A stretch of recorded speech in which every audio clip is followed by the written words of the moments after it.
여러분 안녕하십니까? 기도하고 모임 갖도록 하겠습니다. 은혜와 자비가 풍성하신 하나님 아버지 감사합니다. 우리를 어두운 가운데 유리하고 방황하지 않고 주 예수 그리스도의 보혈로 말미암아 우리의 모든 죄를 씻어 주시고 또 몸된 그리스도의 교회 안에서 남은 생에 하나님의 복음을 증거하며 또 형제 자매님들과 교제하며 살아갈 수 있도록 인도해 주신 것을 진심으로 감사드립니다. 세상은 날로 어두워지고 또 강팍해져 가고 있는 이때에 주님 교회 안에서 날마다 복음을 증거하는 삶을 계획하고 또 주님께서 구원하시고자 하시는 분들을 만나게 하셔서 복음 증거함으로 우리를 소망스럽게 하고 감사하게 하고 또 나아가 주님의 능력을 경험할 수 있도록 축복해 주신 것을 감사합니다. 하나님, 우리가 거하고 있는 이 천한 땅에 뿐만 아니라 우리 선교에서 보낸 많은 선교사님들을 통하여 전 세계 곳곳에서 하나님의 복음을 증거할 수 있도록 힘있게 역사해 주시는 것을 감사드리고 또 그 선교사님들의 가족들을 통하여서도 하나님의 복음 증거에 뒷받침이 될 수 있도록 날마다 강건하게 하시며 또 힘있게 하셔서 주님을 바라보고 믿음의 삶을 살 수 있도록 인도해 주신 것을 감사합니다. 계속해서 하나님께서 역사하시는 귀한 간증을 듣게 되기를 소망하고 또 그런 귀한 하나님의 능력의 역사로 말미암아 저희 교회 가운데서도 큰 힘을 얻어 더욱더 복음 증거하는 일에 전심전력할 수 있도록 도와주시옵소서. 오늘 형제 자매님들 한자리에 모이게 된 걸 다시 한번 감사드립니다. 안타깝게도 이 자리에 함께하지 못한 몇몇 사랑하는 형제 자매님들 기억해 주시고 더 큰 은혜로 주님 지키시고 인도해 주셔서 좋은 교제 가운데 함께할 수 있도록 축복해 주시고 또 오늘 말씀을 전하는 당신의 종에게도 은혜 입혀 주시고 듣는 우리 모두에게도 겸손한 마음으로 주님의 말씀을 받아들일 수 있도록 역사해 주시옵소서. 주님 앞에 감사를 드립니다. 예수님의 이름으로 기도하옵나이다. 아멘. 오늘은 마태복음 22장 말씀 보도록 하시겠습니다. 마태복음 22장 1절부터 4절 말씀까지 먼저 제가 읽도록 하겠습니다. 신약 성경 마태복음 22장 1절입니다. 예수께서 다시 비유로 대답하여 가라사대 천국은 마치 자기 아들을 위하여 혼인 잔치를 베푼 어떤 임금과 같으니 그 종들이 보내어 그 청한 사람들을 혼인 잔치에 오라 하였더니 오기를 싫어하거늘 다시 다른 종들을 보내며 가로되 청한 사람들에게 이르기를 내가 오찬을 준비하되 나의 소와 살찐 짐승을 잡고 모든 것을 갖추었으니 혼인 잔치에 오소서 하라 하였더니 4절 말씀까지 읽었습니다. 이후의 말씀은 나중에 좀 더 찾아서 읽도록 하겠습니다. 마태복음은 다른 복음서와 다르게 천국에 대한 비유를 많이 하고 있습니다. 제가 이번 주에 말씀을 준비하면서 마태복음에 기록된 여러 비유 중에서 천국을 이야기하고자 비유를 드신 부분이 몇 가지가 있는가 하고 한번 나름대로 이제 세보니까 약 10가지 정도 이렇게 됩니다. 여러분들도 한번 성경을 읽으시면서 메모장에다가 메모를 해 가면서 찾아보시면 굉장히 성경 공부에 도움이 될 걸로 압니다. 먼저 마태복음 13장에 보면 이 좋은 씨와 가라지에 대한 비유를 예수님께서 하셨는데요. 13장 24절에 보면 예수께서 그들 앞에 또 비유를 베풀어 가라사대 천국은 하면서 천국이 어떤 곳인지를 설명하시기 위해서 이렇게 비유를 들었습니다. 두 번째로는 이어서 자기 밭에 심은 겨자씨 하나 같다라고 천국을 이제 겨자씨 하나로 비유를 했고요. 세 번째로는 가로 서말 속에 갖다 넣은 누룩과도 같다라고 천국을 비유하시면서 누룩으로 비유를 하셨습니다. 그리고 이제 마태복음 13장 44절에 보면 밭에 감추어진 보화에 대한 이야기를 천국은 마치 하고 비유를 또 들었습니다. 이어서 좋은 진주를 구하는 장사와 같다. 천국이 어떤 곳이냐 했을 때 좋은 진주를 구하는 장사 같다 그랬고, 또 이어서 각종 물고기를 모는 그 물과도 같다라고 천국을 비유로 이렇게 말씀하실 때 이제 이 비유로 말씀을 하셨습니다. 그리고 마태복음 18장에 보면 회개하려 하던 어떤 임금과 같다라는 부분을 또 천국에 대한 설명을 하기 위해서 이 비유로 말씀을 하셨고요. 또 우리가 마태복음 20장에 잘 아는 품꾼을 얻어 포도원에 들여보낸 어떤 주인에 대한 이야기를 또 천국을 설명하면서 이야기했습니다. 그리고 이제 오늘 우리가 읽었던 본문 말씀이죠. 마태복음 22장 2절에 보면요.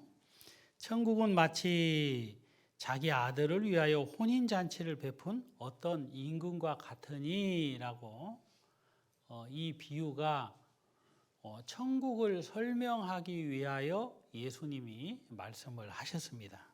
그리고 마지막으로 이 마태복음 25장에 보면 열 처녀에 대한 비유를 주님께서 설명을 하셨는데 그 부분도 천국에 대한 부분을 설명하기 위해서 비유를 든 겁니다.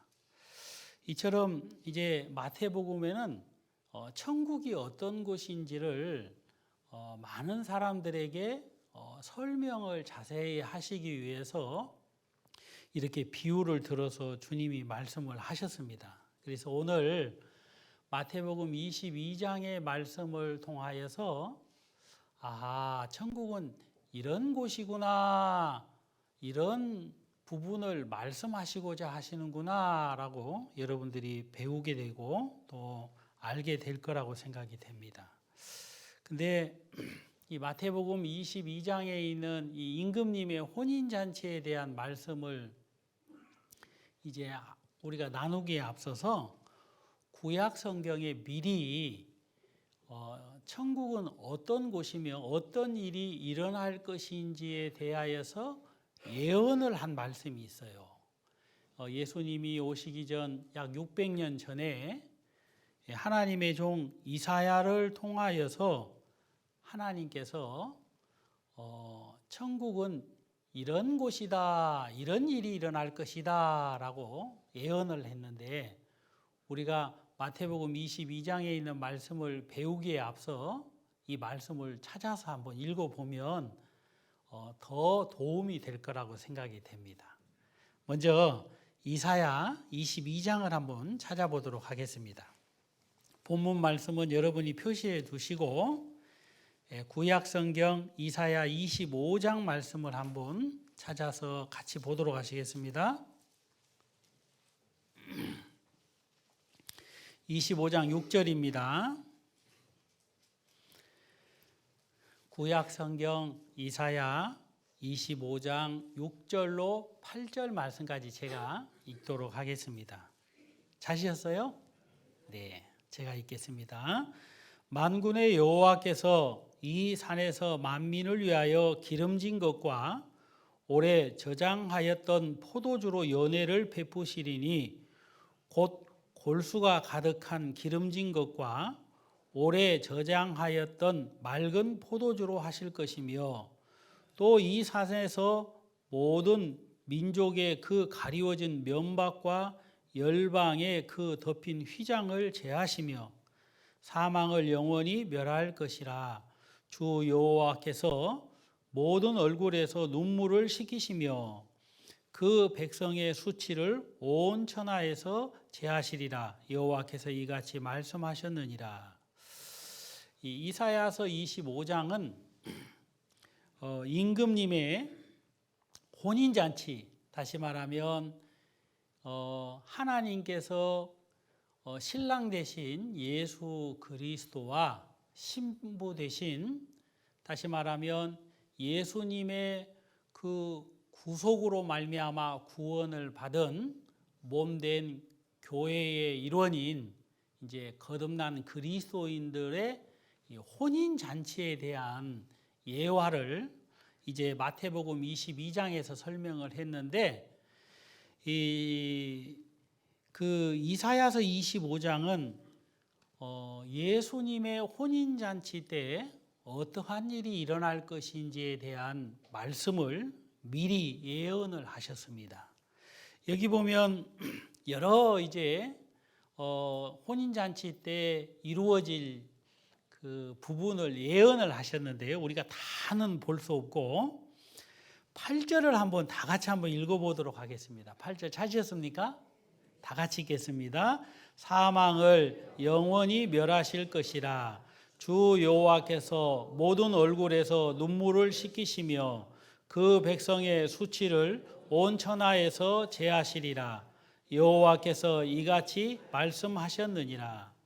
여기 보면요, 하나님께서 예수 그리스도, 신랑 되신 그리스도와 신부 되신 교회가 이제 혼인이 이루어지게 되면 그 혼인잔치로 말미암아서 어떤 것이 두드러지게 나타나게 되어진다고 말씀을 통하여 예언을 했느냐면요, 사망을 영원히 멸할 것이다. 그러니까 죽음이 없다라는 말이죠. 두 번째로는요, 모든 얼굴에서 무엇을 씻기시며? 눈물을 씻기시며 했습니다. 그러니까 특정한 사람들의 얼굴에서 눈물을 씻기시는 것이 아니라 성경은 여호와께서 모든 얼굴에서 눈물을 씻기시며 했으니까 하나님께서 이 사람 저 사람 고르지 않고 모든 사람에서 눈물을 씻기셨다 했습니다. 눈물을 씻기셨다는 것은 더 이상 슬프고 괴롭고 한탄스러운 일이 있다 없다? 없다라고 말씀하시는 것입니다. 그리고요, 그 백성의 수치를 온 천하에서 제하시리라 그랬습니다. 우리가 세상을 살면서 담대함을 잃어버릴 때가 종종 있습니다.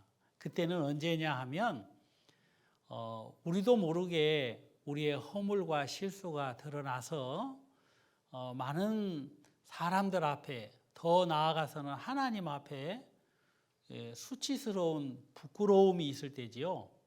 하나님이 그것을 온 천하에서 제하신다 했으니까 100% 어느 곳에 있든지 그 수치로 인하여서 더 이상 괴로워하거나 고통할 그런 필요가 없다라는 말씀을 이렇게 예언으로 하신 것입니다. 그런데요, 너무 감사한 것은요, 요한계시록 21장에 보면 그 예언하신 대로 예수 그리스도께서 2000년 전에 이 땅에 오셔가지고 우리들이 보고 듣고 정확하게 알 수 있도록 예언하신 대로 모든 걸 다 이루셨다고 말씀하고 있습니다. 그러면 이제 예언과 그 다음에 성취에 대한 말씀도 한번 찾아봐야 되겠죠. 그죠? 그래서 이제 요한계시록을 한번 찾아보도록 하겠습니다. 21장입니다. 요한계시록 21장 3절입니다. 제가 읽겠습니다. 3절. 요한계시록은 성경 맨 마지막에 있습니다. 내가 들으니 보좌에서 큰 음성이 나서 가로되 보라 하나님의 장막이 사람들과 함께 있음에 하나님이 저희와 함께 거하시리니 저희는 하나님의 백성이 되고 하나님은 친히 저희와 함께 계셔서 모든 눈물을 그 눈에서 씻기심에 다시 사망이 없고 애통하는 것이나 곡하는 것이나 아픈 것이 다시 있지 아니하리니 처음 것들이 다 지나갔음이로라. 여기 보면 요한계시록 21장에 이제 예수 그리스도로 말미암아 구원이 이 땅에 이루어지고 그 구원을 믿음으로 겸손하게 받아들이는 사람들의 마음 속에 하나님이 어떻게 일을 하셨는지를 말씀하고 있습니다. 먼저 하나님의 백성이 되고 했습니다. 우리는 멀리 하나님을 떠나서 하나님과 원수로 이 세상을 살 수밖에 없었는데 예수 그리스도로 말미암아서 우리가 은혜로 하나님의 자녀가 된 것입니다. 또 하나님의 그 큰 사랑으로 말미암아 하나님이 우리와 함께 할 수 있게 된 거예요. 어떻게 함께 할 수 있느냐 하면 예수님께서 우리의 눈물을 씻기시고 사망을 없애시고 애통하는 것이나 곡하는 것이나 아픈 것이나 다시 있지 않도록 너희 죄와 너희 불법을 다시 말하면 영원히 기억하지 아니하리라 하셨던 것처럼 영원한 속죄를 예수 그리스도께서 이루어 놓으셨기 때문에 우리의 삶들 속에 우리를 고통스럽게 하고 괴롭게 했던 모든 것들을 흰눈보다 더 깨끗하게 또 양털보다 더 희도록 우리의 죄를 용서하셨다는 것입니다. 근데 이제 사람들은요, 이렇게 하나님께서 예언하시고 예수 그리스도로 말미암아 이루어 놓으신 이 구원의 이 축복을 사람들은 듣고 배우는 것 같으나 마음으로 믿지 못합니다. 왜 그러느냐 하면 나같이 부족하고 나같이 못난 사람을 위해서 하나님이 이런 귀한 은혜를 설마 준비하셨을까라고 생각을 하는 거예요. 여러분 생각지도 못했는데 누가 여러분들에게 귀한 선물을 하면 깜짝 놀래야 안 놀래요? 안 받아본 분들은 대답을 못 하십니다. 좀 우리가 인생을 좀 즐겁게 사셔야 되는데 그런 선물을 다 받아보셨죠? 네. 생각지도 못했는데 선물을 받으면 깜짝 놀라면서 너무너무 기쁜 거지요. 그 선물이 크든 작든 너무 기쁜 거예요. 그것처럼 우리 예수님께서 우리를 사랑하셔서 우리를 위하여 이루어 놓으신 구원의 소식을 누가 전해주지 않고 또 성경 말씀을 통하여 배우지 않으면 사람들은 자기 생각 속에 깊이 빠져서 마치 수렁에 빠진 것처럼 빠져서 나같이 못나고 나같이 부족한 사람을 위하여 이런 귀한 축복을 준비하셨나라고 도대체 이해를 못하는 겁니다. 그런데 하나님이 우리를 위하여 어떻게 준비하셨는지를 자세히 알게 되면 모든 사람이 정말 마음의 문을 활짝 열고 하나님 앞에 평생을 감사하고 감사해도 부족할 정도로 마음의 기쁨이 넘치고 감사가 넘치고 그 입은 하나님의 은혜를 다 표현하지 못하고 주님 오실 그날까지 감사하게 살게 됩니다. 왜 그러냐면 하나님이 우리를 위하여 준비한 것을 안다는 것은요, 세상에 그 어떤 것을 얻는 것보다 더 중요합니다. 저도 때로는 이런 생각을 해봐요. 주택복권이 한번 당첨됐으면 얼마나 좋을까? 왜 웃으십니까? 아이고, 우리 교회 목사님도 저렇게 허망한 생각을 갖고 계시는구나 라고 생각을 하실는지 모르겠습니다. 때로는요, 길거리 가다가 남들은 줍는다는 돈도 잘 줍는데 저는 잘 돈 주워본 적이 거의 없는 것 같습니다. 얼마 전에 뉴스를 보니까요, 어떤 아이가 공원에 놀러를 갔는데 그 공원은 원래부터 입장료가 좀 비싸답니다. 왜 비싸냐 하면 그 공원 이름은 다이아몬드 공원이래요. 그래가지고요, 입장료를 내되 그 공원 안에서 혹시라도 다이아몬드를 주웠다 그러면 그 사람 것이 된대요. 그래가지고 이제 성경보다 더 은혜스럽죠, 이런 얘기를 들으면. 그래가지고 이제 이 아이가 부모님과 함께 비싼 입장료를 내고 공원을 이리저리 이제 돌아다니다가 아이가 요 엄지손가락만한 걸 하나 주웠어요. 아빠, 이거 다이아몬드 맞아요? 돌이다. 그래 이제 버리고 또 이리저리 이제 산보를 하다가 아이가 하나 주웠는데 진짜 다이아몬드를 주운 거예요. 그래가지고 이제 그 나가는 입구에 다이아몬드 감별사가 있는 거예요. 진짜인지 아닌지 감정을 해주는 그 다이아몬드를 딱 갖다 줬더니 그 다이아몬드가 몇십만 불짜리인 거예요. 그래서 그 아이는 크게 횡재를 했지요. 제가 이제 그 뉴스를 보니까 갑자기 그 공원에 막 가고 싶은 생각이 드는 거예요. 그냥 갈 때 돋보기를 들고 가야 되겠다 이런 생각이 드는데 사람들이요 뭔가 대단하고 귀한 것을 자기 생애에 자기 걸어가는 길에 발견을 하면 얼마나 좋을까라는 생각을 많이 하지요.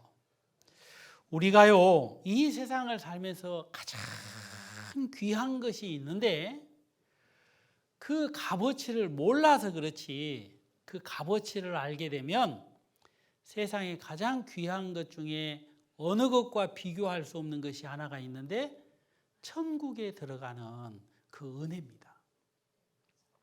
사람들이 이 세상을 자기 뜻대로 자기 원하는 대로 살다가 이제 하나님의 부름을 받아서 하나님의 심판대 앞에 서면 그때는요 우리가 어떻게 살았는지 어떤 마음을 가지고 살았는지를 하나님은 심판하시는 거예요.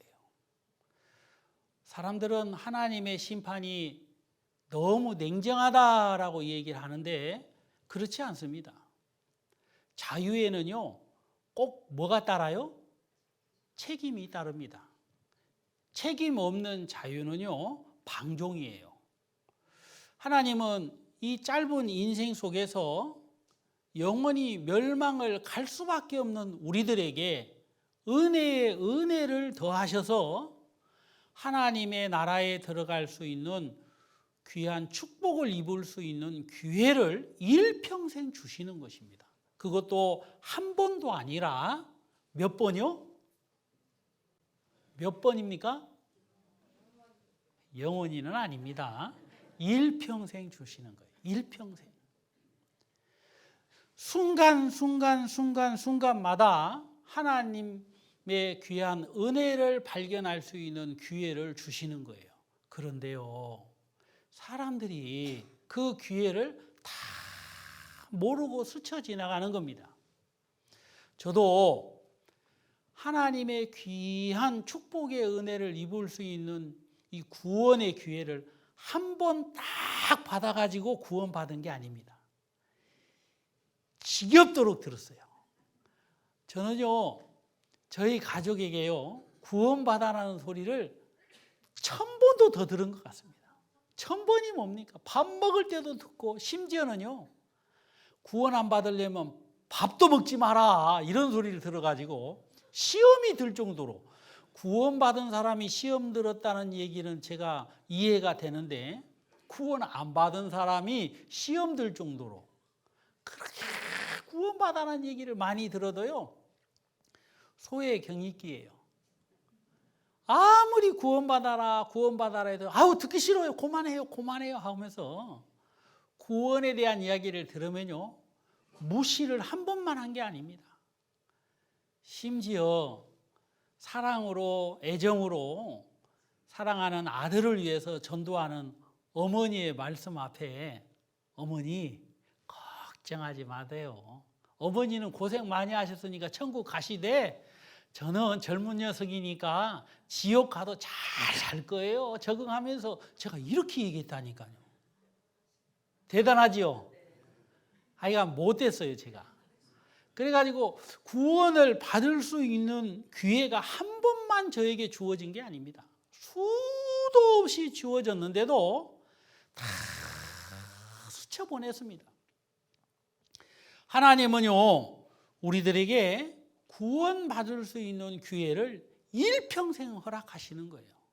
그런데도 사람들은요, 무시하고 무시할 뿐만 아니라 업신여기면서, 조롱하면서, 핍박하면서 사는 사람들이 많은데, 한두 사람이 아니라 온 세상 모든 사람들이 그렇게 살고 있는 것입니다.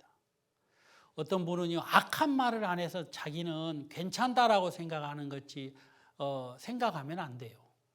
세상에요, 가장 큰 죄 중에 하나가 어떤 죄인 줄 압니까? 무시하는 겁니다. 여러분, 막 멸시하고 조롱하고 비웃고 욕하고 하는 것도 여러분 나쁜 죄겠지만, 무시하는 죄는요, 더 큰 죄라고 생각이 들어요. 여러분, 사랑의 반대말이 뭐예요? 무관심입니다. 관심이 없어요. 무시해버려요.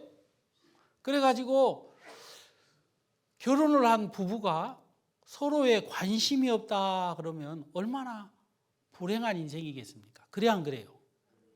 오늘날 사람들은요, 하나님의 크신 구원을 관심 없이 보내고 있는 겁니다. 그런데 마태복음 이 22장의 말씀을 보면 우리 예수님께서 이런 말씀을 이제 시작으로 말씀을 하십니다. 1절에 보면 예수께서, 마태복음 22장 1절, 예수께서 다시 비유로 대답하여 가라사대 천국은 마치 자기 아들을 위하여 혼인잔치를 베푼 어떤 임금과 같다 그랬습니다. 이 잔치는요, 임금님의 아들을 위한 혼인잔치예요. 그러니까 얼마나 임금님이 기쁘겠습니까? 여러분의 가족들 중에 한 분이 결혼을 한다 그러면 기쁘겠어요? 안 기쁘겠어요? 아이고, 저놈의 왼수 빨리 시집 가서 잘 됐다. 아이고, 빨리 장가 가서 잘 됐다. 다시 안 봐서 좋다. 혹시라도 이렇게 말을 걸지게 이렇게 하실지라도 그 속마음은 기쁠 거라고 생각이 들어요. 그래 안 그래요? 그런데요, 임금님의 아들의 혼인잔치니까 얼마나 임금님이 기쁘겠습니까? 그래서요, 여기 보면 이 3절에 보면 그 종들이 보내어 그 청한 사람들을 혼인잔치에 오라 하였더니 오기를 싫어하거늘 그랬어요. 임금님이 잔치를 다 준비하고 그 임금님의 아들의 혼인잔치에 합당하게 초청받을 수 있는 사람들을 이제 부른 겁니다. 혹시라도 안 올까 봐. 그래서 이제 임금님의 아들이 왕자가 결혼하니까 무슨 혼인 그 공포문 같은 것을 초청장을 딱 가지고 집집마다 가는 거예요. 탁탁탁탁 들고 왕의 초청장을 받으시오 그러면 아이고 하고 이제 고개를 딱 숙이겠죠.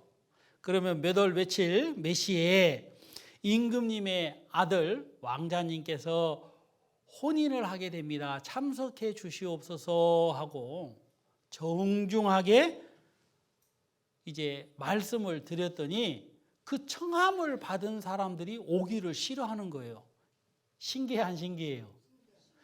얼마나 도대체 바쁜 일이 있어서 원수의 자식이 결혼을 해도 그때는 저주하거나 욕하지 않은데 세상에 자기를 다스리고 자기를 지켜주고 자기를 인도하는 왕의 아들의 잔치에 청함을 받았는데 오기를 싫어하는 거예요.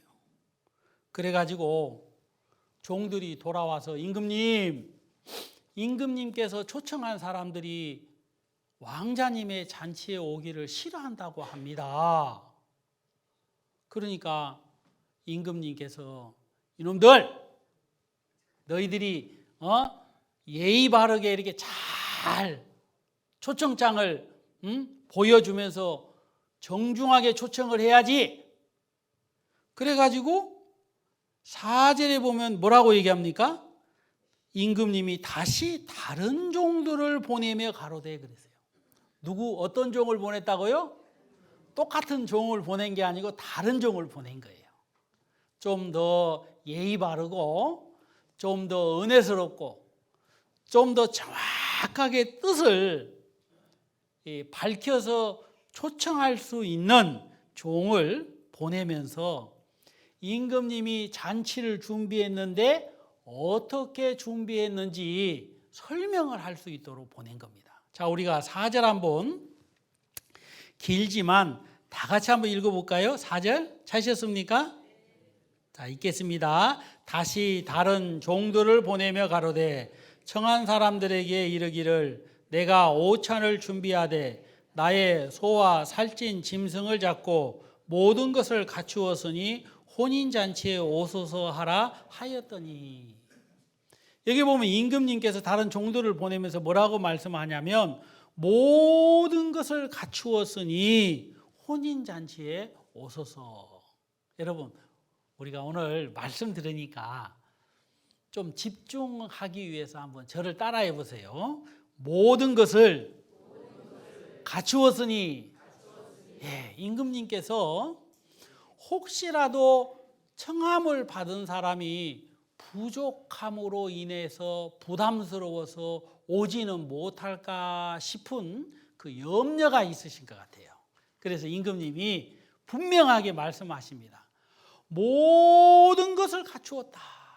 자, 모든 것을 갖추었다라고 말씀을 임금님이 하셨다면 다른 건 몰라도 부족한 것 때문에 이 임금님의 혼인잔치에 못 간다는 말을 할 수 있을까요? 없을까요?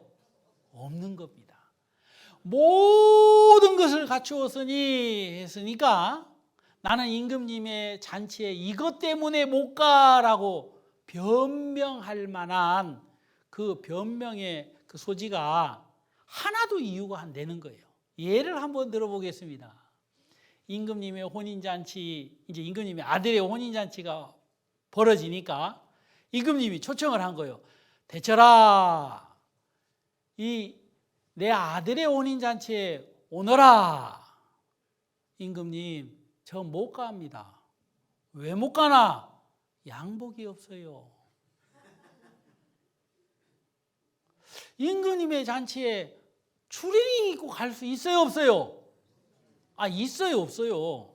그런 배짱 있는 사람은 이 세상에 거의 없습니다. 임금님의 혼인잔치에 추리닝 입고 슬리퍼 신고 갈 사람이 있을까요, 없을까요?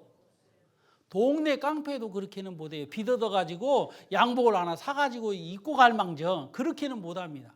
근데 제가 이제 저는 못 갑니다. 왜요? 저는 양복이 없어요. 10년 된 추리닝하고 슬리퍼가 맞아요. 슬리퍼라 그럽니까? 뭐라 그럽니까? 너무 원색적으로 막 사투리를 쓰니까 거부감이 생깁니까? 그래도 저도 서울 살다 왔어요. 슬리퍼, 오래된 슬리퍼 딱 신고 나는 못 갑니다. 자, 그러면 그게 이유가 될까요, 안 될까요? 이유가 됩니까, 안 됩니까? 모든 것을 갖추었으니 했으니까 양복 없으면 못 갑니까? 갈 수 있습니까? 갈 수 있는 거예요. 왜요? 모든 것을 갖추었으니까. 슬리퍼 신고 가더라도 그게 문제가 될까요, 안 될까요? 안 돼요. 왜요? 좋은 신발도 준비를 해놨다 이 말입니다. 좋은 양복도 준비를 해놓은 거예요. 그러면 아이고 저는요 이발을 못해서 못 갑니다.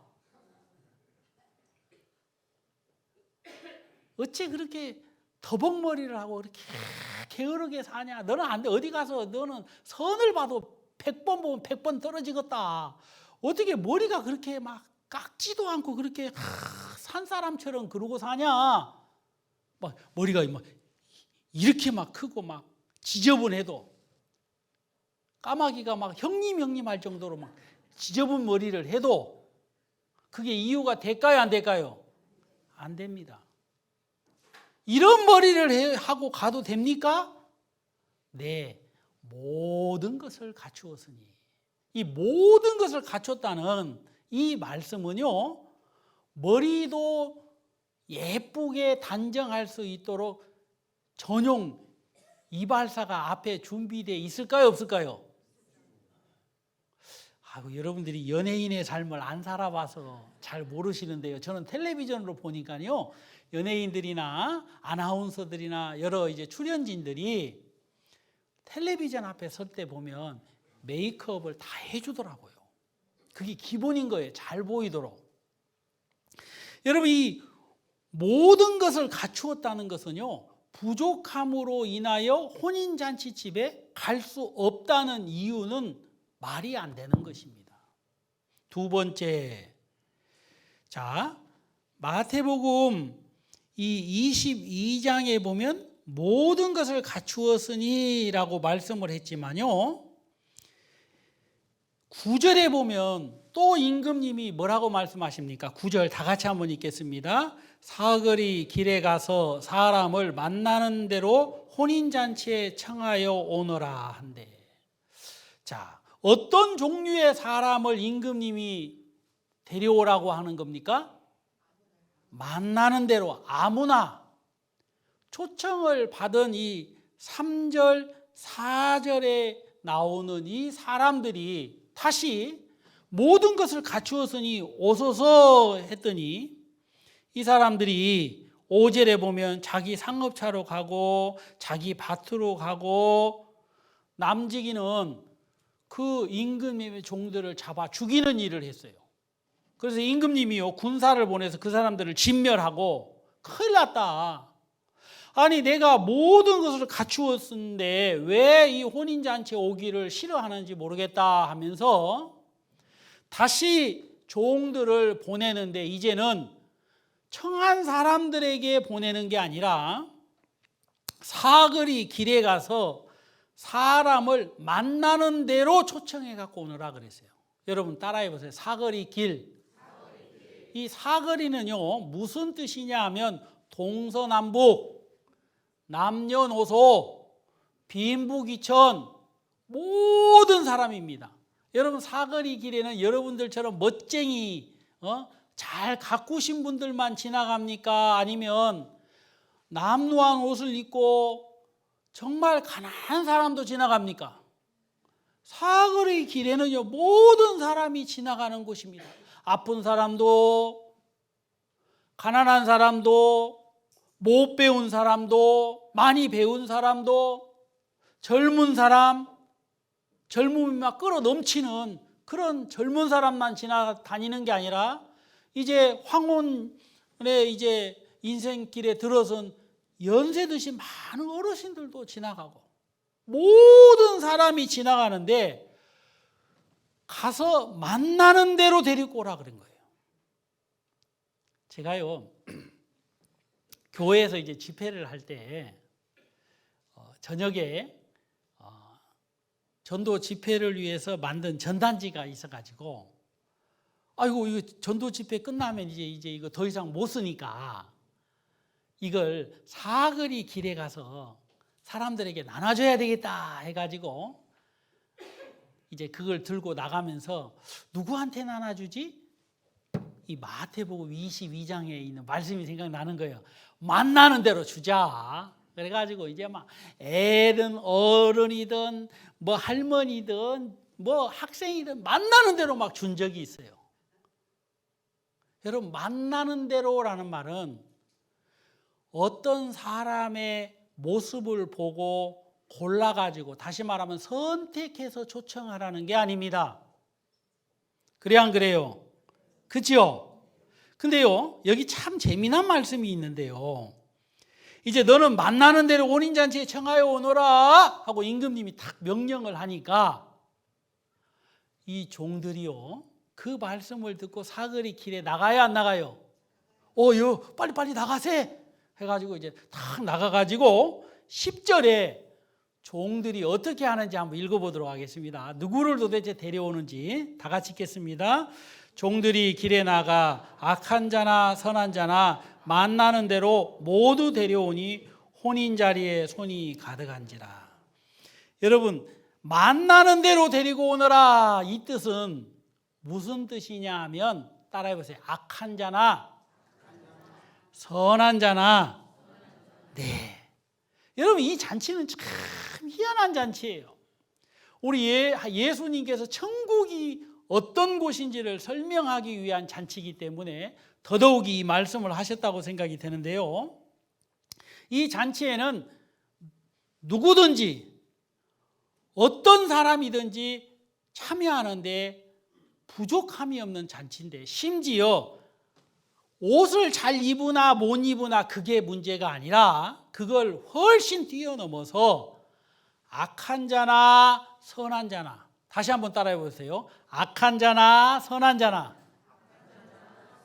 네, 이 잔치는 아주 특이한 잔치라서 악한 자나 선한 자나 다 참석을 할 수 있는 거예요. 왜 그럽니까? 이 잔치는 아까도 말씀드렸다시피 모든 것을 갖춘 잔치인 거예요. 여러분, 악한 자가 오면 보편적으로 악한 자는 임금님의 혼인잔치에 참석할 수 있을까요? 없을까요? 없지요. 그런데 임금님은 모든 것을 갖추었기 때문에 악한 자가 올지라도 선한 자로 바꿀 수 있도록 다 준비가 되어 있는 거예요. 신기해요? 신기해요. 신기한 거예요. 제가요, 결혼을 이제 선을 보고 2주 만에 결혼을 했어요. 한 번 보고 이제 결혼을 했는데 신부 얼굴이 잘 떠오르지가 않는 거예요. 그래가지고 이제 신부 얼굴이 딱 떠올라야 되는데, 그리고 이제 결혼식장에 이제 딱 준비를 하고 있는데 어떤 예쁜 자매가 싹 지나가는 거예요. 근데 저 자매가 내 자매인가 싶을 정도로, 여러분, 예쁜 자매, 평소 때 한 번 봤던 두 번 봤던 그 자매 얼굴이 아니라 예쁜 자매가 지나가요. 분명히 저하고 결혼하기로 약속한 자매인데 너무 예뻐져 버린 거예요. 왜 예뻐졌냐? 꾸몄다 이 말입니다. 메이크업을 한 거예요. 세상에 탤런트가 따로 없더라고요. 여러분, 사람들이요, 참 옷이 날개다 이런 얘기 어르신들이 하셔요, 안 하셔요? 야, 사람 인물은 뭘 입혀놓고 뭘 먹여놓고 뭘 발라보면 다 알아, 그렇게 얘기하시는 겁니다. 여러분, 아무리 못나고 부족하고 연약한 사람일지라도 이 임금님이 준비한 잔치는 아주 특별한 잔치라서 모든 것을 갖춘 잔치인 겁니다. 여러분, 근데 누군가가 와서 너는 안 돼, 너는 갈 수 없어 라고 얘기한다면 그건 100% 속고 있는 잔치인, 속고 있는 거예요. 그 잔치는 누구든지 갈 수 있어. 누구든지 갈 수 있어라고 말씀을 전해주어야 그게 합당한 초청장의 의미를 가진 증거라는 것입니다. 그런데 너 같은 사람은 안 돼. 다른 사람은 다 돼도 너는 안 돼. 왜요? 너 너무 나이가 많아. 아이고, 믿어도 젊어서 믿어야 되는데 이 나이 먹어서 믿으려고 그러니까 안 되는구나. 그렇게 생각할 수 있는 거예요. 그거 틀린 말이에요? 옳은 말이에요? 틀린 말입니다. 아이고, 나는 못 배워서 안 돼. 틀린 말이에요? 옳은 말이에요? 틀린 말입니다. 나는 많이 가져서 안 돼. 틀린 말이에요? 옳은 말이에요? 다 틀린 말입니다. 딱 한 가지 옳은 말은 모든 것을 갖추었기 때문에 만나는 대로 누구든지, 다시 말하면 악한 자나 선한 자나 다 갈 수 있는 잔치인 거예요. 여러분, 이 잔치는요, 내가 어떤 사람이냐 이것으로 인하여 문제를 삼을 수 없다 이 말입니다.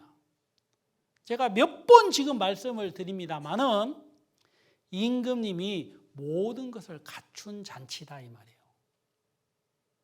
자, 성경을 한 구절 보도록 하겠습니다. 도대체 모든 것을 갖춘 잔치, 만나는 대로 이 혼인잔치에 갈 수 있는 잔치, 악한 자나 선한 자나 다 들어갈 수 있는 잔치, 도대체 이 잔치는 어떤 잔치인지 누가복음 14장에 보면 좀 더 자세하게 기록이 되어 있습니다. 한번 찾아보겠습니다. 누가복음 14장입니다. 신약성경 누가복음 14장 찾으셨습니까? 21절 말씀 한번 보시겠습니다. 21절 누가복음 14장 21절 찾으셨어요? 그러면 우리가 다 같이 읽겠습니다. 21절 종이 돌아와 주인에게 그대로 고하니 이에 집주인이 노하여 그 종에게 이르되 빨리 시내의 거리와 골목으로 나가서 가난한 자들과 병신들과 소경들과 저는 자들을 데려오라 하니라. 22절 23절은 제가 읽겠습니다. 종이 가로되 주인이여 명하신 대로 하였으되 오히려 자리가 있나이다. 23절 다 같이 읽겠습니다. 주인이 종에게 이르되 길과 산을 가로 나가서 사람을 강권하여 데려다가 내 집을 채우라. 여기 보면요, 도대체 악한 자나 선한 자나 라는 이 모든 사람을 초청하라 라는 임금님의 이 말씀이 구체적으로 빨리 시내의 거리 골목으로 나가서 가난한 자들과 병신들과 소경들과 저는 자들을 데리고 오고 길과 산을 가로나가서 사람들을 강권해서 데리고 와라. 이 말은 무슨 말이냐면요, 모든 사람을 데리고 와라 이 말입니다.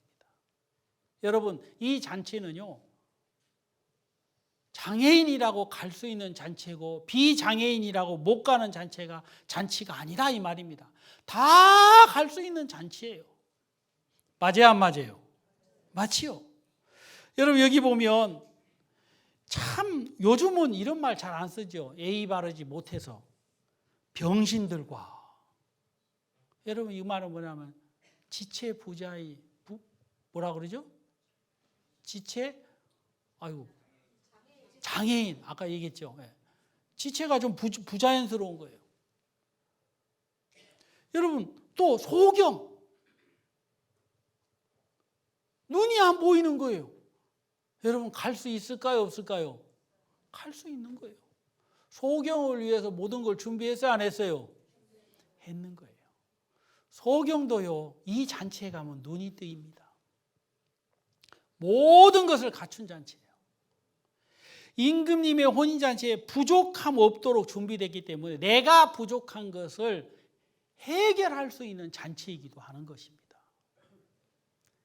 여러분, 영적 신분으로 우리가 이 부분을 조금 더 얘기해 보면요, 디도서 3장에 보면 이런 말씀이 있습니다. 여러분, 아까 지금까지 우리가 찾았던 것은 이 임금님의 혼인잔치의 표면적인 사람들의 외모의 문제 전혀 상관없이 참석을 할 수 있는 잔치다라는 말씀을 드린 것처럼 이제 이면적으로, 내면적으로 우리 영적으로 보면 이 잔치에 이런 사람들도 참석을 할 수 있다라는 것이 성경에 기록이 됐는데요. 우리가 성경 또 디도서 한번 찾아보겠습니다. 디도서 찾으셨습니까?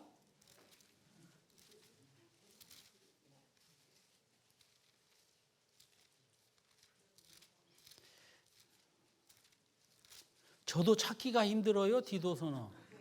예. 349페이지입니까? 예, 디도서. 찾으셨죠? 제가 한번 영적인 신분인 우리의 이런 사람들도 이 잔치에 참석할 수 있다라는 것을 제가 말씀드리고 싶은데요. 3절 한번 보겠습니다. 3절. 다 같이 읽겠습니다. 우리도 전에는 어리석은 자요, 순종치 아니한 자요, 속은 자요, 각색 정욕과 행락의 종노릇한 자요, 악독과 투기로 지낸 자요, 가증스러운 자요, 피차 미워하는 자였으나 4절. 우리 구주 하나님의 자비와 사람 사랑하심을 나타나실 때에 우리를 구원하시되 우리의 행한 바 의로운 행위로 말미암지 않고 오직 그의 긍휼하심을 쫓아 중생의 씻음과 성령의 새롭게 하심으로 하셨나니. 성령을 우리 구주 예수 그리스도로 말미암아 우리에게 풍성히 부어 주사 우리로 저의 은혜를 힘입어 의롭다 하심을 얻어 영생의 소망을 따라 후사가 되게 하려 하심이라. 여기 보면요, 영적인 신분도 보면 우리가 하나님 앞에 가증스러운 사람이고 또 하나님 앞에 마땅히 저주받을 수밖에 없는 사람이었는데 우리를 구원하시되 우리를 행한 바 우리의 행위로 말미암자고 오직 긍휼하심을 쫓아 중생의 씻음과 성령의 새롭게 하심으로 하셨다. 그리고 은혜를 힘입어 의롭다 하심을 얻게 하셨다 그랬습니다. 여러분, 장차 이 마태복음 22장에 있는 이 말씀의 내용을 보면 천국에는 누가 갈 수 있는지에 대한 말씀을 성경에서 지금 말하고자 하는데요. 표면적이든 이면적이든 부족함 때문에 이 잔치에 못 들어간다라고 이 얘기하는 사람은 다 변명에 불과한 거예요. 그런데 이 모든 사람은 다 갈 수 있고 초청을 받았다라는 것을 말씀하고 있는 것입니다. 저는요, 신앙생활을 하면서 이렇게 사역을 하다 보면 어떤 사람들이요, 구원을 못 받는 분들이 있습니다. 아무리 복음을 전해도 복음을 안 받는 사람들이 있어요. 그 이유가 뭔가 하고 이제 나중에 대화를 해 보면 마음에 부끄러운 것이 하나씩 있어요. 마음속에. 자기도 자기가 행한 이 행동을 용납을, 다시 말하면 용서를 못 해주는 그런 부끄러운 것이 하나씩 있어요. 도대체 아무리 용서를 하려고 해도 용서가 안 되는 경우가 있어요. 그건 젊었을 때 어떤 큰 실수를 했다든지 아니면 몇십 년 동안 술을 먹어서 도대체 술을 끊을 수 없다든지 아니면 또 담배를 끊을 수 없다든지 이런 사람들이 있습니다. 이런 사람들은요, 목사님 저는 안 됩니다. 저는요 담배가 너무 저도 끊고 싶지요. 근데 담배가 안 끊어져요. 난 그래서 하나님 못 믿어요. 이런 사람이 있는데 제가 막 제 간을 좀 빼주고 싶어요. 그런 분들한테. 무슨 말이냐 그러면 막 다 진짜 막 간절하게 그 생각 잠깐만 옆에 내버려 두고 말씀을 들으세요. 하나님의 말씀은 진짜 담배 핀 사람도 구원하실 수 있어요, 없어요? 있는 겁니다. 여러분, 담배가 아무리 강해도 담배 위에 하나님이시거든요. 너 담배 핀다고 너 구원 못 받아고 너 고집 폈지? 그래, 한번 말씀 들어봐라 하고 말씀을 딱 들어보면 나 같은 사람의 죄도 담배 피는 이 지긋지긋한 이 굴뚝 같은 나를 하나님이 구원했네? 이 마음이 생기면 나중에 어이구 감사합니다라는 감사한 마음이 생기고 또 그 감사함에 이끌려서 이제 교회에 나와서 교제를 하다 보면 어느 날 하나님이 담배 피고 있는 모습을 보고 부끄럽게 생각해 안 생각해요? 야, 너 구원받은 사람이 이게 뭐냐 이게 부끄러운 줄 알아야지. 그럼 마음에서부터 그게 부끄럽고 싫어지는 거예요. 그러면 담배야 잘 가. 그렇게 담배 끊으려고 애썼다가도 안 되는데 하나님이 담배 싫어하는 마음을 주시니까 담배가 끊어져요 안 끊어져요? 끊어지는 거예요. 또 교회 안에 있다 보면 하나님이 부끄러움도 주시고 참 하나님의 방법은요 무궁무진해요. 무궁무진해. 여러분 예수님을 주님으로 해야 되지 술을 주님으로 하고 섬기는 사람들이 많지요. 그 사람도 하나님이 바꿔줘요 안 바꿔줘요? 바꿔주는 겁니다. 우리 예수님은 거라사인의 귀신 들린 사람의 그 삶도 깨끗하게 해주시는 거예요. 귀신아 돼지떼에게로 나가라 그러면 여러분 나가져요 안 나가져요? 그게 사람의 이해로는 도대체 상상이 안 되지만 우리 예수님은 자기 몸을 상하고 쇠사슬을 착고에 매여서 고통스럽게 살면서 여러분 막 무덤에서 자기 몸을 막 해하고 밤새도록 고함고함을 지르는 그런 사람일지라도 예수 그리스도께서 그 사람을 온전케 하시기로 마음을 정하시고 말씀하시면 되는 겁니다. 여러분 썩어서 냄새가 나는 나사로도 여러분 그 어두운 캄캄한 그 무덤 속에서 여러분 썩어서 냄새가 나는 것을 가득한 그 암울한 그곳에서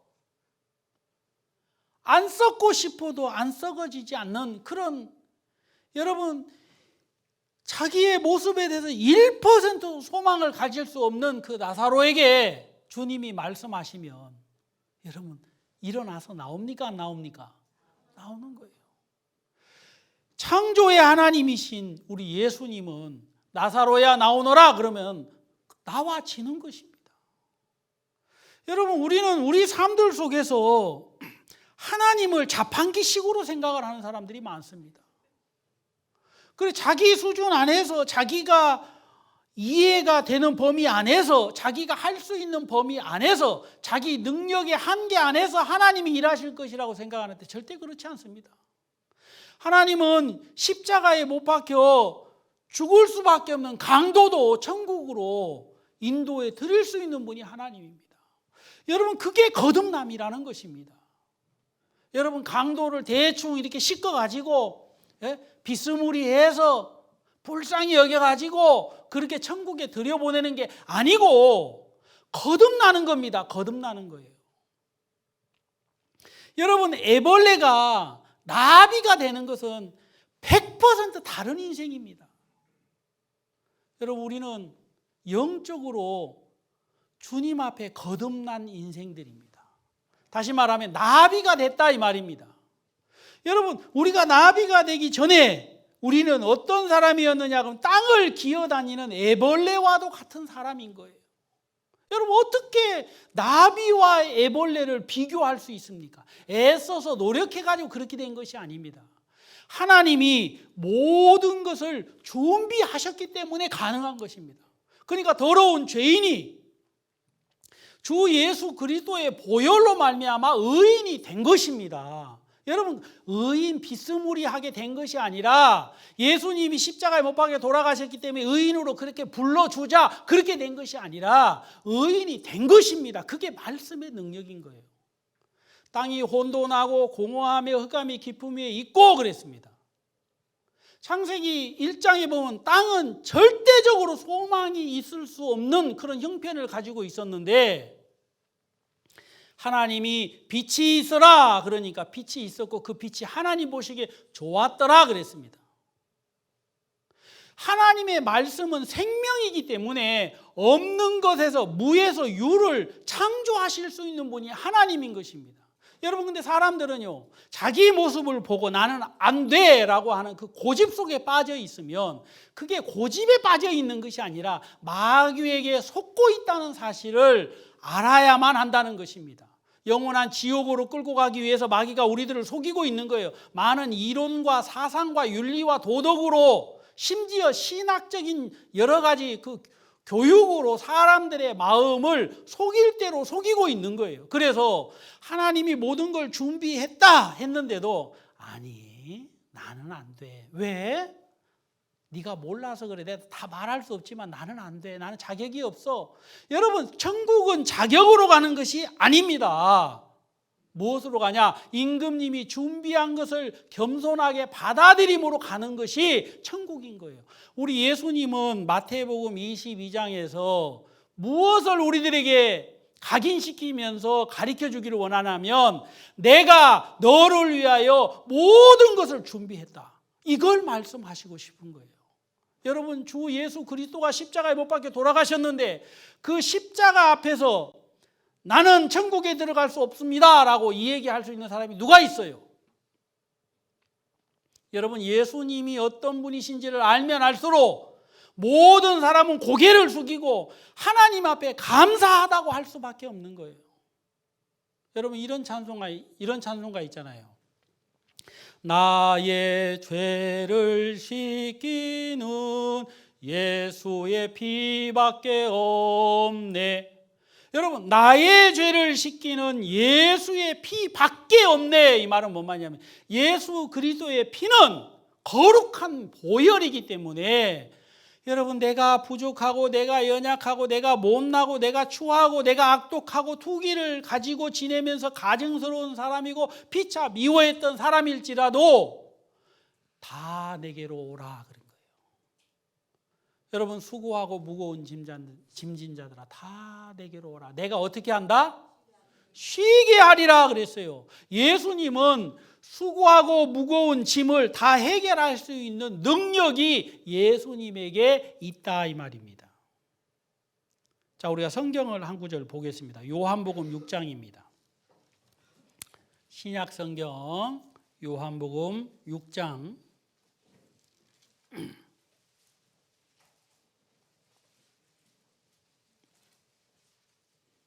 찾으셨습니까? 37절 말씀 한번 보시겠습니다. 37절 찾으셨습니까? 자, 그럼 다 같이 또 읽겠습니다. 아버지께서 내게 주시는 자는 다 내게로 올 것이라오. 내게 오는 자는 내가 결코 내어 쫓지 아니하리라. 여러분, 이 말씀 좋아요, 안 좋아요? 좋은 거예요.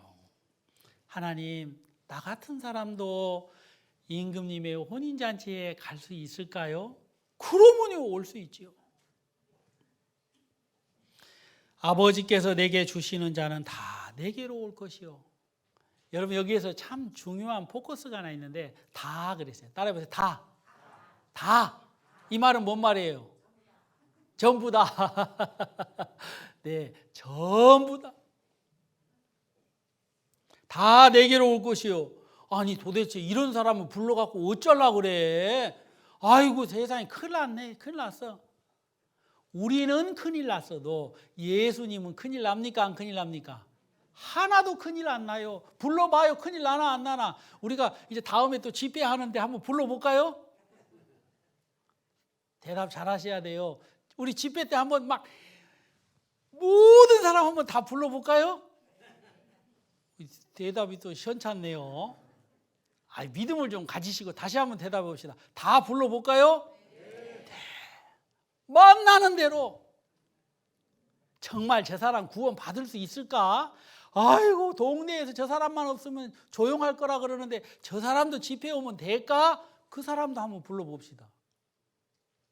되는가 안 되는가? 여기 보면 다 내게로 올 것이요.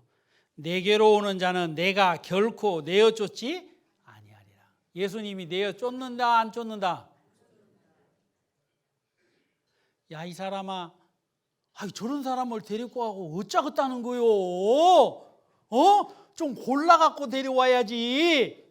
만약에 그렇게 목사님 했다면 목사님 꿀밤을 하나 딱 줘요. 뭘 주라고요? 꿀밤. 그건 성경적이지 못한 겁니다. 막 냄새가 지독한 사람이 왔다 그러면 어떻게 해야 될까요? 모든 것을 갖췄어요. 프랑스 파리 향수가 준비되어 있습니다. 제 방에도 준비되어 있어요. 네. 참 너무 감사한 것은 예수님이 친히 이런 약속을 하셨습니다. 내가 결코 내어 쫓지 아니하리라. 내어 쫓는데 안 쫓는다? 안 쫓는다. 좀 속을 썩이기는 할 거예요. 그죠? 애가 타게는 할 거예요. 막 많은 희생이 필요하기는 할 겁니다. 하지만 예수님은 쫓아요, 안 쫓아요? 안 쫓아요. 여러분이 사망과 생명의 갈림길 앞에 섰을 때는요, 사람이 참 이성적으로 바뀝니다. 그리고요, 아무리 왼수 같은 사람도요, 사망과 생명의 갈림길 앞에 섰을 때는요, 잡아줄 수밖에 없어요.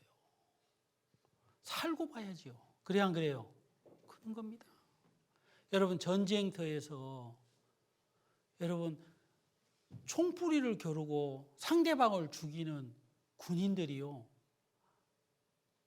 다치거나 항복을 해서 비무장 상태로 살려주세요 하면은 조금 전까지 나를 향하여 총을 쐈던 사람도 제네바 협의에 의하여서 살려줘요, 안 살려줘요?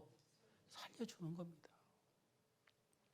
여러분, 죽음보다 더 무서운 게 어디 있습니까? 하나님은 영원한 지옥의 형벌을 누구보다도 더 자세하게 알고 있는 분이기 때문에 예수님은 결코 내어 쫓지 않는다 그랬어요. 그리고 35절에도 보면요, 결코 줄이지 아니할 것이다 그랬어요.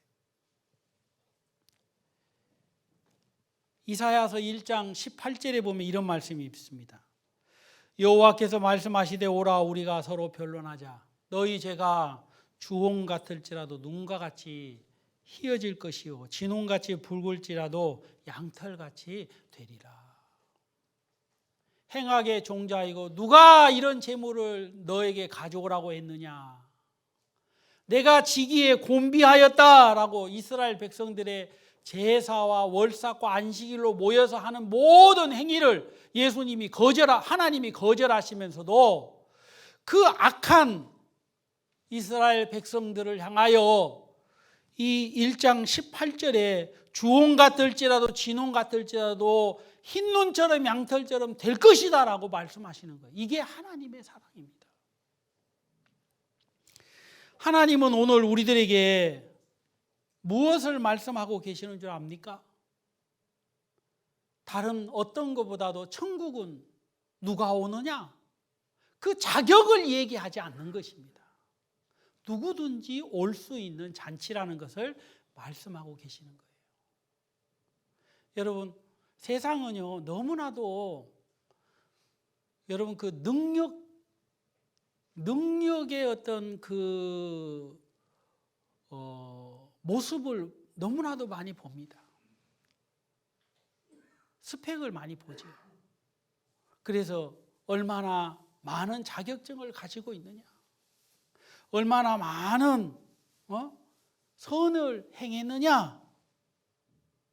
여러분, 많은 자격들이 눈앞에 산더미처럼 쌓여져 있기 때문에 사람들은 자기를 평가하면서 나는 이래서 부족하고 저래서 부족하다고 얘기하려는지는 모릅니다. 하지만 여러분은 귀를 기울이고 내게 나와 들으라 하고 주님이 말씀하셨던 것처럼 주님이 오늘 우리를 향하여 어떤 말씀을 하고 계시는지를 들어야 되는데 그 주님의 음성이 오늘 마태복음 22장에 있는 이 말씀을 통하여, 이 예화를 통하여 하나님은 너무나도 분명하게 하나님의 뜻을 나타내 보여주고 계시는 것입니다.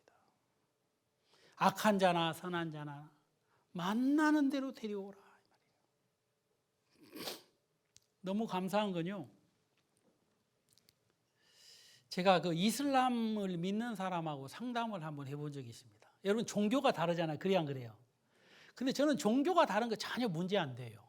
왜 그러냐면요, 여러분, 우리가 전하는 복음은 종교와 상관없습니다. 여러분, 어떤 천주교를 다니냐, 기독교를 다니냐, 힌두교를 다니냐, 불교를 다니냐, 이슬람 뭐 다니느냐, 뭐 남녀 호랑개교를 다니느냐, 무슨, 그게 중요하지 않습니다. 여러분, 중요한 것은 네 마음에 죄가 있느냐 없느냐, 그게 중요한 거예요. 여러분, 하나님의 심판대 앞에 당신이 어떤 종교를 가지고 있느냐 하는 그건 논의의 쟁점이 아닌 겁니다. 당신이 하나님 앞에 죄가 있느냐 없느냐, 그게 중요한 거예요. 이슬람 사람하고 교제를 했습니다. 그 사람의 종교의 교리를 내가 존중한다 그랬어요. 그러면 이슬람 사람들이 선을 누구보다도 더 권장하고 요구하는데, 당신이 그렇게 배웠던 대로 당신이 그렇게 선한 사람이 됐느냐? 말을 해요, 못해요? 못하는 겁니다. 당신 마음에, 종교를 떠나서 당신 마음에 죄가 있느냐 없느냐? 죄 있지 않느냐? 죄가 있으면 절대자인 하나님 앞에 심판을 받지 않겠느냐? 사람들은요, 심판에 대한 이야기를 하면 다 두려워할 수밖에 없는 겁니다. 없는 거예요. 제가 여호와 증인하고 교제를 한번 한 적이 있습니다. 여호와 증인이 겁없이 우리 교회를 찾아왔더라고요. 그래서 오라고 그래가지고 교제를 좀 했어요. 장로님 두 분이 계시더라고요. 그분은 목사님인 것 같아요. 장로님이라고 하는 거 보니까. 두 분 장로님한테 제가 질문하겠습니다. 하나님의 종입니까? 그러니까 하나님의 종이래요. 하나님의 종은 하나님의 사람인데 맞습니까? 맞다 그래요. 나도 하나님의 사람이라고. 그러면 진짜 마음을 열고 얘기 좀 해봅시다. 하나님의 사람은 죄인입니까? 의인입니까? 하나님의 종은, 하나님의 사람은 죄인입니까? 의인입니까? 의인이라고 그러더라고요. 장로님은 의인입니까? 죄가 없습니까? 아이고, 큰일 났다. 표정이 딱 보이는 거예요. 옆에 이제 자기 그 두 사람, 세 사람 같이 오신 여자분들이 계시는데, 옆분이 막 뭐라 그래요? 당신이 뭔데? 막 그러다 가만히 있으라고. 내가 장로님하고 대화를 나누는데 왜 장로님을 무시합니까? 장로님이 말씀을 하셔도 더 잘하시는데 가만히 계세요. 가만히. 장로님은 죄인입니까? 의인입니까? 하나님 앞에 솔직하게 얘기하세요. 그랬더니 죄인이라고 그러더라고요. 죄인이 어떻게 하나님의 자녀입니까? 어떻게 하나님의 종이 죄인이 될 수 있습니까? 죄인은 지옥에 갈 수밖에 없어요. 어떻게 하나님의 심판을 피하시려고 합니까? 사람들은요, 무엇을 가지고 어떤 쟁점을 가지고 이 얘기하는지를 잘 몰라요. 여러분, 저는 내가 어떤 종교를 무시하는 건 아닙니다. 하지만 하나님 앞에 서서 하나님의 심판대 앞에 그 심판을 능히 뛰어넘을 수 있는, 다시 말하면 이스라엘 백성들이 출애굽할 때 그 하나님의 사자를 집에 들어와 첫 태생, 여러분 맏아들을 죽이는 그 유월절의 그 하나님의 심판을 뛰어넘을 수 있는 것은 어린 양의 피가 발려져야 되는데, 여러분 그 피가 발려져서 그 모든 심판을 뛰어넘었다. 여러분 그 사람은 복 있는 사람인 겁니다. 여러분 그 집에 어떤 사람이 들어있느냐 중요한 것이 아니죠. 여러분 하나님의 심판이 올 것이라는 사실을 믿고 그 말씀을 순종해서 어린 양을 문설주와 임방의 피를 바른 사람이 구원을 받는 것입니다. 그건 하나님과 이스라엘 백성들과 모든 사람들과의 약속인 거예요. 여러분, 부족한 사람이든 연약한 사람이든 그 자기의 허물과 실수에 사로잡혀 가지고 하나님께서 말씀하신 약속의 말씀을 주목하지 않고 문설주와 임방의 피를 바르지 않는다면 그 사람은 어리석은 사람입니다. 하지만 내가 부족하고 연약하지만 하나님이 내게 말씀하시기를 문설주와 임방의 피를 바르라고 했기 때문에 내가 피를 발라야 되겠구나. 그 사람은 지혜로운 사람인 겁니다. 오늘 하나님은 우리들에게 그걸 말씀하고 계시는 거예요. 우리 예수님은 우리를 위하여 모든 것을 준비하시고 오라 하셨는데, 여러분, 사람들은 그 말씀을 들으려고 하지 않습니다. 왜 들으려고 하지 않습니까? 그 이유는 딱 하나예요.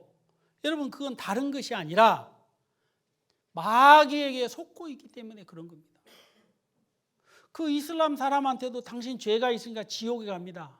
구원받아야 돼요. 당신이 지금 이 생각을 하겠지요. 목사님이 얘기하는 건 기독교고 내가 믿는 신은 이슬람이기 때문에 다르니까 듣지 말아야지. 그 생각 가지고 있을 수 있는데 그 생각 가지면 안 돼요.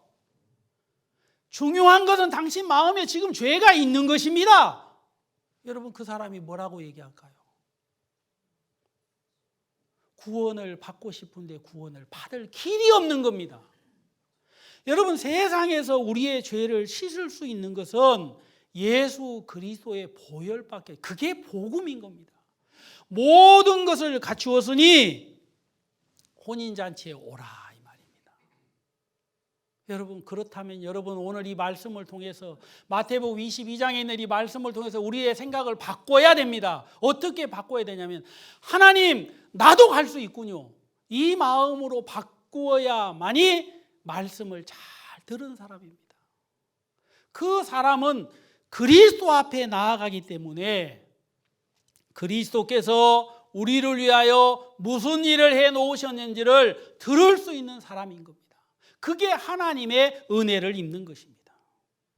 자, 성경 한 구절만 보고 말씀을 좀 마무리해야 될 것 같습니다. 에베소서 2장입니다. 신약 성경 에베소서입니다. 갈라디아서 뒤에지요. 에베소서 2장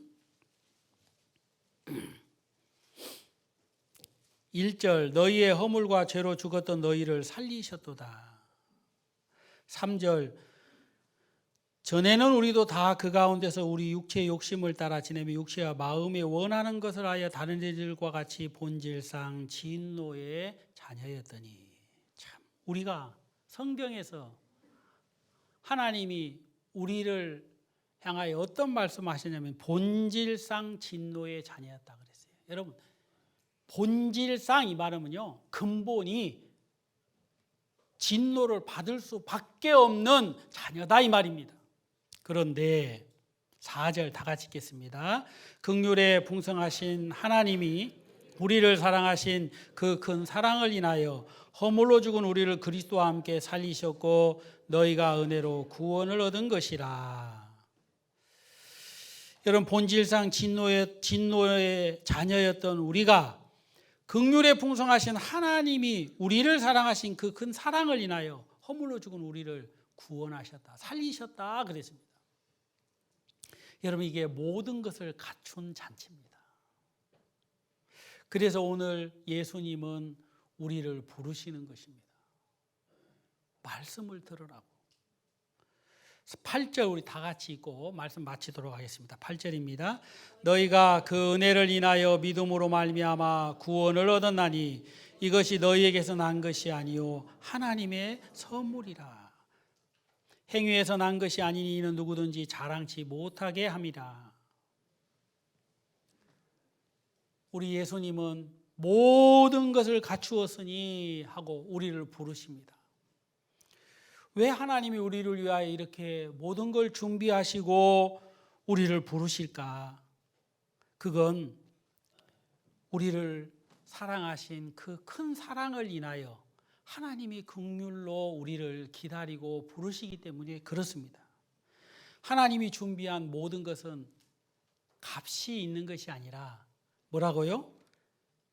값 없이 은혜로 주어지는 것입니다.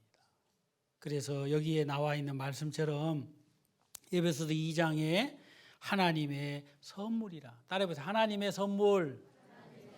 네, 하나님의 선물입니다. 하나님이 오늘도 우리에게 이 모든 것들을 준비하시고 부르신다는 사실을 꼭 기억하시고, 이런 은혜를 입은 사람들은 이거보다 더 귀하고 값진 소식이 어디 있나. 여러분, 그래서 우리 앞에 있는 사람들을 부르는 겁니다. 여보시오, 내 말 좀 들으시오. 하나님의 구원의 말씀을 들으시오. 당신을 위하여 준비했습니다. 여러분, 이게 하나님의 사람의 증거인 겁니다. 기도하겠습니다. 하나님 아버지 감사합니다. 마태복음 22장에 천국은 마치 하며 천국을 설명하실 때에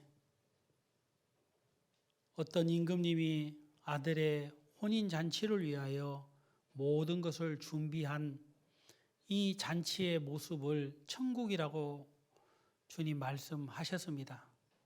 하나님, 오늘 이 마지막 때를 살아가는 저희들에게 값없이 은혜로 주시기 원하시는 주님의 구속의 은혜를 형제자매님들 마음으로 믿고 힘있게 증가할 수 있도록 축복해 주시고, 아직까지 이 귀한 복음의 말씀을 듣지 못한 사람들이 있다면 마음을 열고 우리를 향하여 모든 것을 준비하신 하나님 앞에 나와 은혜 입을 수 있도록 축복해 주시옵소서. 오늘 귀한 말씀 주신 걸 감사합니다. 예수님의 이름으로 기도하옵나이다. 아멘.